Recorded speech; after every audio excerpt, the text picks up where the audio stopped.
অভিমানের বরফ গড়ল চুঁচুড়ায়। বুধবার সন্ধ্যায় চুঁচুড়ার বিদায়ী বিধায়ক অসিত মজুমদারের বাড়িতে চুঁচুড়ার তৃণমূল প্রার্থী দেবাংশু ভট্টাচার্যের উপস্থিতি ঘিরে রাজ্য রাজনীতিতে শোরগোল পড়ে। দীর্ঘক্ষণ রুদ্ধদ্বার বৈঠকের পর দুজনে স্পষ্ট করে দিলেন, ব্যক্তিগত মান অভিমান সরিয়ে এখন পাখির চোখ দলের জয়। বিধায়কের সঙ্গে সৌজন্য সাক্ষাৎ সেরে তখন বেরোচ্ছিলেন ওই কেন্দ্রেরই বাম প্রার্থী সুনীল সাহা। দরজার মুখেই দেখা হয় দুই যুযুধান প্রার্থীর। বয়সে বড় প্রতিপক্ষ প্রার্থী সুনীল সাহাকে প্রণাম করে সৌজন্য বিনিময় করেন দেবাংশু। ভেতরে ঢুকে শোয়া বিধায়ক অসিত মজুমদারের পা ছুঁয়ে প্রণাম করেন দেবাংশু। এরপর দীর্ঘ 2 ঘন্টা রুদ্ধদ্বার বৈঠক চলে তাদের মধ্যে। বেশ কিছুদিন ধরেই দলের অন্দরে এই দুই নেতার সমীকরণ নিয়ে জল্পনা ছিল তুঙ্গে। বৈঠক শেষে যৌথ সাংবাদিক সম্মেলনে বিধায়ককে পিতৃসম এবং চুঁচুড়ার অভিভাবক বলে সম্বোধন করেন দেবাংশু। পাল্টা স্নেহের সুর শোনা যায় অসিত মজুমদারের গলায়। তবে রাজনৈতিক মহলের মতে দেবাংশু ও অসিত বাবুর এই ঐক্যের বার্তা ভোটের ময়দানে তৃণমূলকে অনেকটা স্বস্তি দেবে।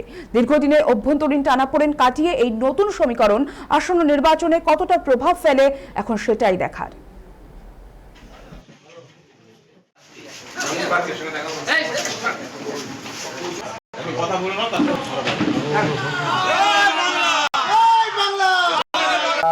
দাদার সঙ্গে রাজনৈতিক কথাই হবে এবং বিশেষ করে তার থেকে সাজেশন নিয়েছি এবং কিভাবে চলা উচিত, কিভাবে প্রচার করা উচিত, কারণ তিনি যেভাবে হাতের তালুর মতো চুঁচুড়াকে চেনেন সেভাবে আর কেউ চেনেন না।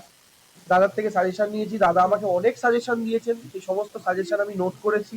আমি এটাও বলেছি আমি 2 দিন পরে আবার আসবো, তারা ততদিন একটু সাজিয়ে রাখবেন, আমি দরকার হলে ডায়েরিতে সবটা নোট করে নিয়ে যাবো।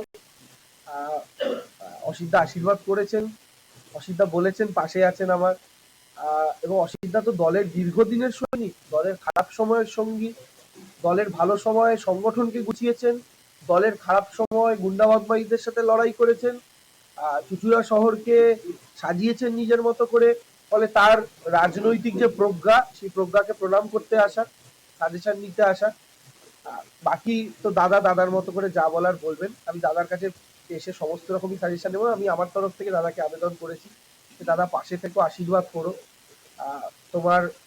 এবং দাদা প্রায়, আমি যখন হসপিটালাইজড হয়েছিলাম অসুস্থ হয়ে, পশ্চিমবাংলার কটা বিধায়ক আমায় ফোন করেছিলেন আমি বলতে পারবো না, কিন্তু তার মধ্যে অসিতদাও ছিলেন, তিনি ফোন করেছিলেন আমাকে, আমার মনে আছে।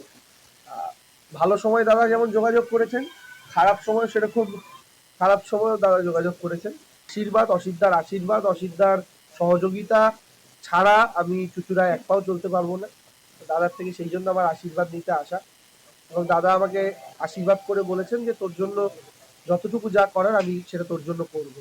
দেখুন, ও আমার প্রায় সন্তানের মতো। আমার মেয়ের বয়স 40, ওর বয়স তার কম। অতএব ও রিকোয়েস্ট করেছে, আমি ওর পাশে আছি। আর আমি তৃণমূলের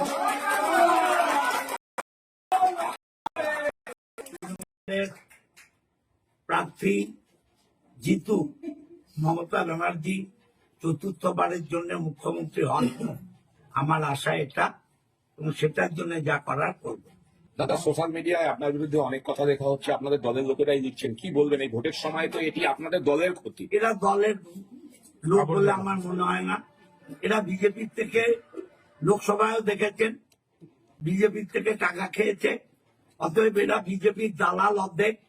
যারা তৃণমূল করবে তারা সোশ্যাল মিডিয়ায় তৃণমূলের গ্রামে লিখবে না, যারা সোশ্যাল মিডিয়ায়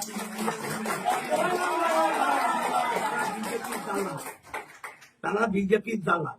এই বিজেপির দালালদের নিয়ে আমি কিছু বলতে চাই না, সেগুলো যা বলার আমি দেবাংশু করেছি। দেবাংশু একটা নাম, আর দেবাংশুর পেছনে মমতা ব্যানার্জি, অভিষেক ব্যানার্জি আছে।